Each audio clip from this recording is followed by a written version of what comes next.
మీకు కామాఖ్యాదేవి ఆలయంలో జరిగే ఒక వార్షిక పండగ గురించి తెలుసా?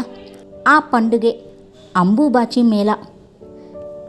ఈ పండుగ కామాఖ్యాదేవి యొక్క ఋతుక్రమాన్ని సూచిస్తుంది. పురాణాల ప్రకారం సతీదేవి తండ్రి దక్షుడు యజ్ఞం చేసినప్పుడు ఆమె భర్త శివుణ్ణి ఆహ్వానించలేదు. దీంతో సతీదేవి అవమాన భారంతో యజ్ఞగుండంలో దూకి ఆత్మార్పణ చేసుకుంది.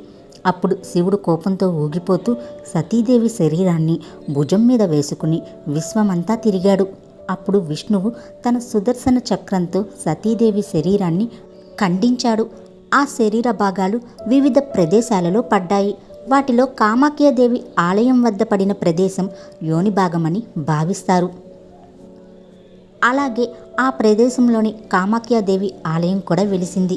ఈ ఆలయంలో దేవత ఋతుక్రమం జరిగినప్పుడు అక్కడున్న వారందరూ అంబుబాచి మేళగా జరుపుకుంటారు. ఈ సమయంలో భక్తులు యోని రూపంలో ఉన్న కామాఖ్యా దేవతను పూజిస్తారు.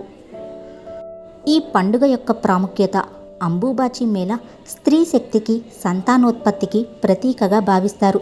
3 రోజుల పాటు ఈ ఆలయం మూసివేయబడి ఉంటుంది. భక్తులు ఆలయం చుట్టూ ప్రదక్షిణలు చేసి ప్రార్థనలు చేస్తారు. ఇది అస్సాం రాష్ట్రంలో ఒక ముఖ్యమైన పండుగ. దేశవ్యాప్తంగా మరియు విదేశాల నుంచి ఈ దేవాలయానికి చాలామంది భక్తులు వస్తూ ఉంటారు.